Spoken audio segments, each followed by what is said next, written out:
Hey, what's up everybody? Thanks for watching. I have another unboxing video today of some Imperial Denarii. Got a nice mix of emperors, including a couple more scarce or interesting types. So excited to show them off to you. These are from a couple different auction houses. And here we go with the first lot. So we have a Vespasian right there, an Aelius. Not a official Roman emperor. He was only ever a junior emperor, but still a Caesar.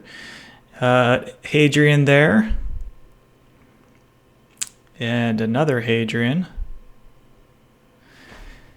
These coins they're in decent shape. Some were pretty harshly cleaned, as you can see. That Aelius has a lot of scratches. The Vespasian as well. Here's a Lucius Verus, the co-emperor of Marcus Aurelius.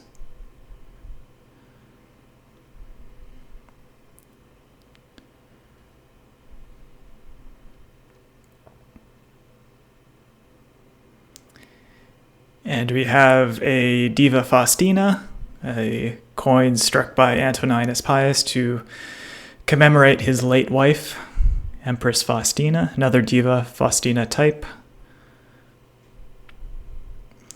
A Crispina, wife of Emperor Commodus.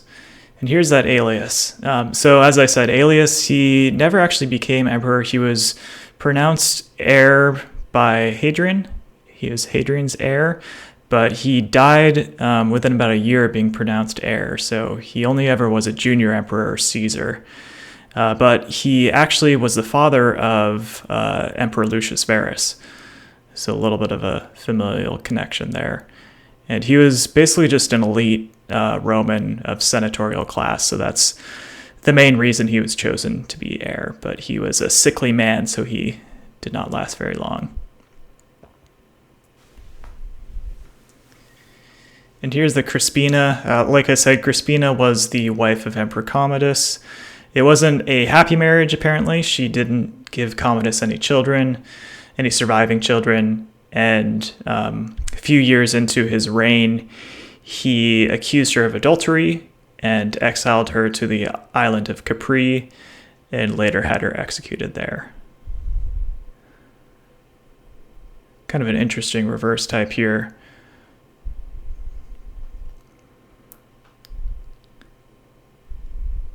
Nice even toning on this one. And here's that Lucius Verus. Lucius Verus, co-emperor to Marcus Aurelius. He reigned from 161 to 169 AD. This coin's in a little bit of rough shape, but still a decent amount of detail. We have Equitas on the reverse side there, holding scales. Equitas was the goddess of justice. And just as she holds scales, oftentimes in modern days, you'll see a statue outside of a courthouse also holding scales, so kind of harkening back to ancient Rome in that way. Here's a Hadrian, a common obverse type, but an interesting reverse type. This is one of his crescent, moon, and star types. There are a few different ones with different numbers of stars. This has the single star, and it's thought that this might actually be depicting a solar eclipse, which happened during Hadrian's reign. And you can imagine kind of how the appearance of that solar eclipse might be depicted on that coin. Another Hadrian, some color deposits there on the obverse side. Concordia reversed, Concordia seated on a throne holding a patera. Pretty common type. Also some cleaning scratches on the reverse side there. A little bit off-centered, but nicely struck at least. Here is an interesting one. This is, I believe, actually a contemporary counterfeit. And the reason for that is that you can see the empress's name Faustina is actually misspelled on the obverse side. It's spelled Faustinae. And then the reverse side is not a typical reverse for a Diva Faustina. This is actually a reverse type only seen on Antoninus Pius standard denarii. So kind of a mismatched reverse and obverse die there. but the coin weighs within the standard weight for Denarius. It's obviously struck. You can see the double strike there on the obverse. So I believe this is some sort of contemporary counterfeit or imitative issue minted during ancient Rome as opposed to a modern counterfeit. Here's another Diva Faustina. This is a legitimate type. You can see the Consecratio reverse with a peacock there. Like I said, these coins were minted to honor the late empress by her husband, Antoninus Pius.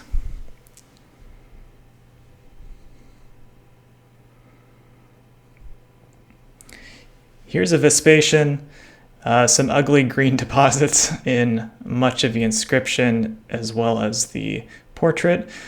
And then what I believe is a bowl on the reverse side. This type was a little bit of a puzzle to me. I wasn't able to find this one on Wildlands, so if you happen to know of this type, let me know.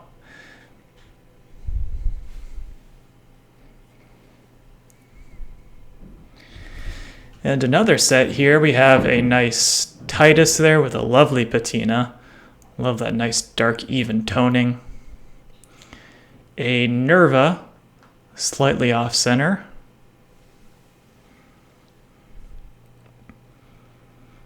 A Domitian with a little bit of a chunk bitten off the edge of it. Maybe when it was extracted from the ground, dug up. Another Domitian. Domitian as Caesar.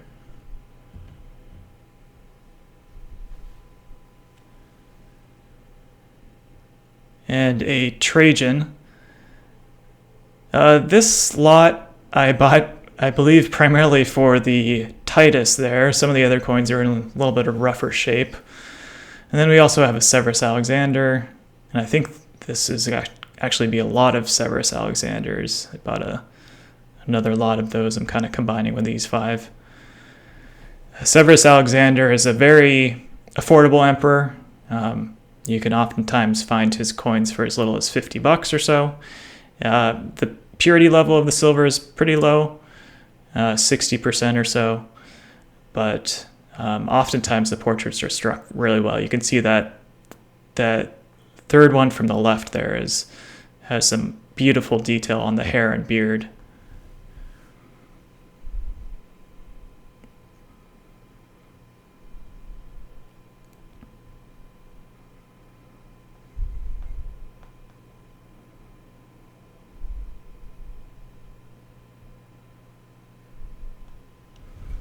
Another nice one there.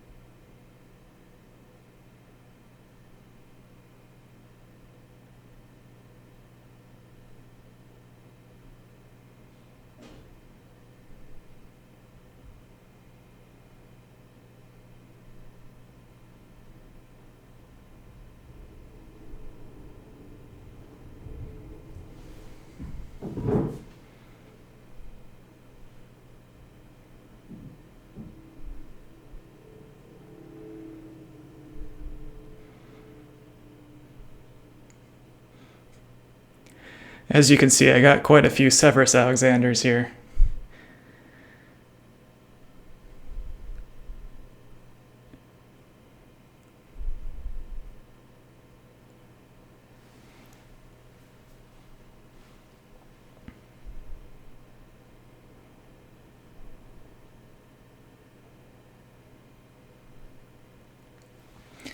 All right, so here's that Titus. You can see the imp Titus sees Vespasian, AVG. And then we have on the reverse side an interesting design. It's a dolphin kind of intertwined around an anchor, a boat anchor.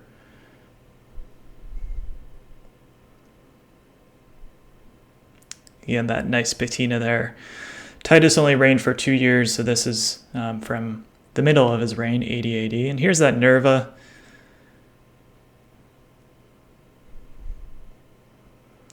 A little bit off-center, a little rough, but still that big honker nose that Nerva was known for. And then on the reverse side, we have a clasped hands, 2 hands shaking or clasped in front of a Roman military banner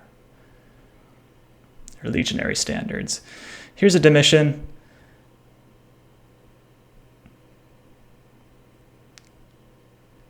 I believe this one is from his time as a Caesar, before he was yet senior emperor. Yep. So this was under his brother's reign, Titus. Here's that Nerva. Some staining on the obverse and reverse.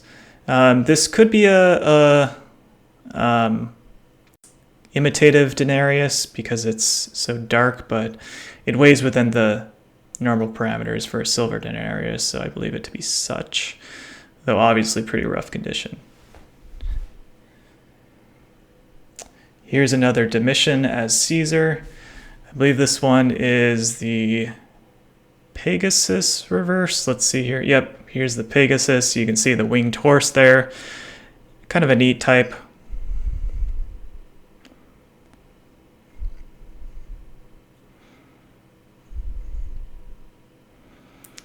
And here's a nice Severus Alexander.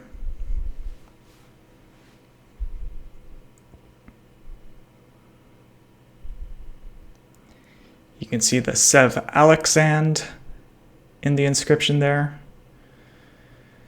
And then a Annona reverse. Annona holding corn ears and a cornucopia.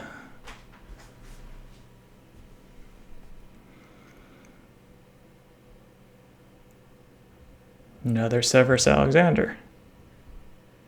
And another Annona reverse. Common reverse.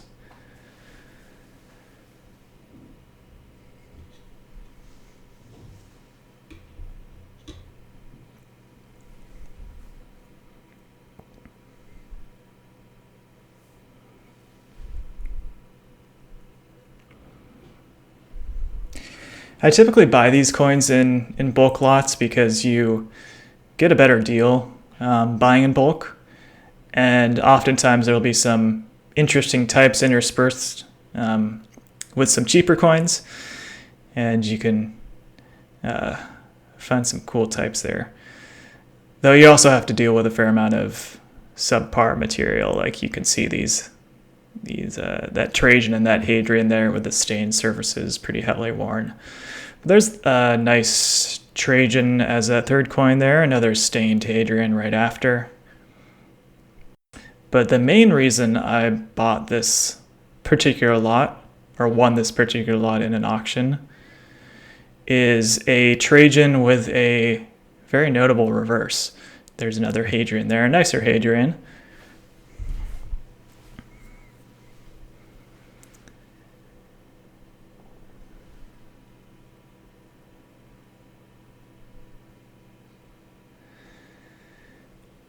And here is that Trajan I was talking about.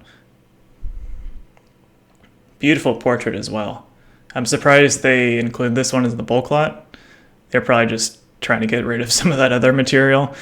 But this Trajan is actually, it depicts Trajan's column on the reverse side, which is a Roman sculpture originally produced to commemorate Trajan's military victories during his reign. But it actually still stands today in Rome. You can see it today. It no longer depicts Trajan on the top of the column. It was kind of repurposed by the Christians to depict St. Peter instead. But it's a massive column. It's actually big enough that you can go in it. It has a staircase winding up all the way inside of it. And I think it's still open for tours to a limited number of people. I may be wrong, but you can at least see the outside of it. It's right in the center of Rome. And that particular coin is very popular because it depicts a sculpture that's, or a building sculpture that's still in existence. Not too many coins from the Roman time obviously have that distinction. Colosseum coins that depict the Colosseum, are very popular and expensive as well. And then there are a few other buildings or monuments that you'll see on coins that give them quite the premium. That was a Hadrian, and here's another Trajan here. I believe this one has a Dacian reverse, if I recall correctly. Yep, mourning Dacian. So this is one of Rome's enemies at the time, the Dacians. They were a tribe in the Balkans that Trajan fought with and he defeated. And so he decided to show a very sad Dacian on the reverse side of his coins to commemorate his victory over the Dacians. Here are those stained ones.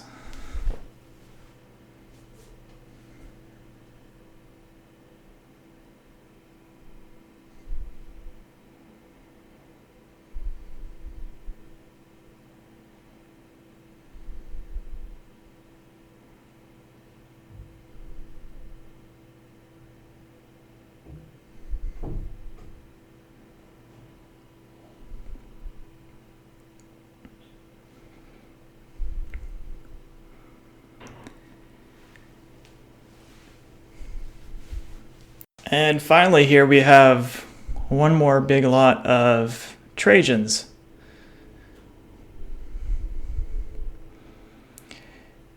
You can see that first one there says Imp, Sees, Nerva, Trajan, AVG, Germ.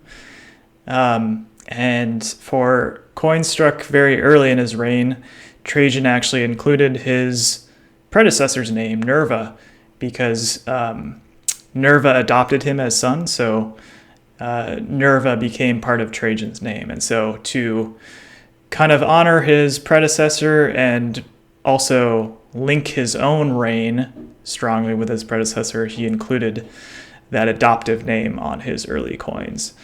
Later into his reign, he dropped it, and then he just kept his own name. As you can see there, on most of these other coins, it says Imp, Trajano, AVG, and then various titles after that.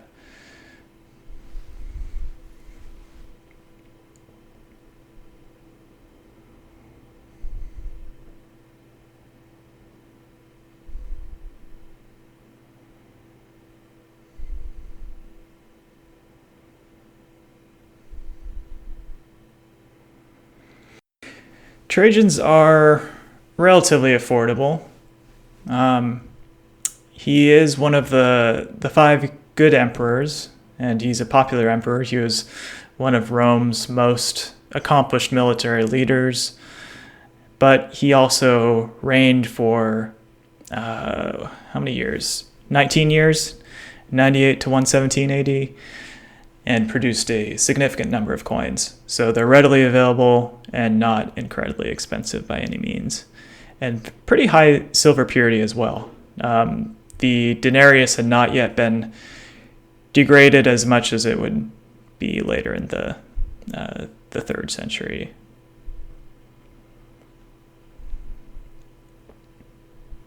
You can see a couple more of his coins there at the bottom have that adoptive name, Nerva. And the portrait of the coins also changes over time. You can see those early coins have, I don't know how to characterize it exactly, maybe a bigger face, whereas some of the later ones have a more prominent neck or muscular neck. Not sure if there's a specific reason for that, maybe just changing die engravers over time.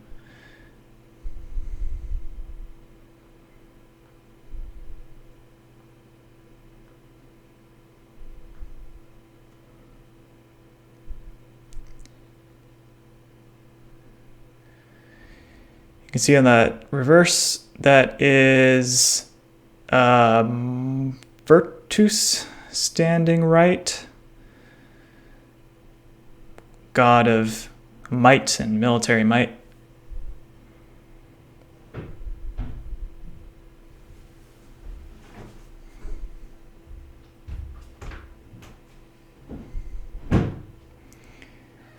Concordia reverse there, always pretty easy to spot, holding the patera.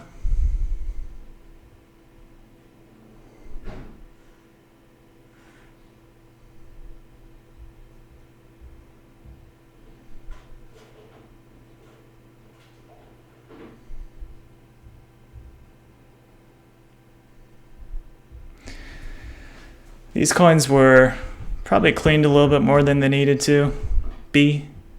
They have very shiny surfaces, all the patina stripped off. Thankfully not too many cleaning marks though, at least. Not many big scratches, but polished pretty well. I typically don't like to deal with coins like these, but I couldn't pass up the deal on this lot. It was a pretty great deal. And they're still nice. They have some nice level of detail, so still pretty happy with them. But yeah, thanks so much for watching. I have many more videos to post in the near future, so please stay tuned. See what's going on.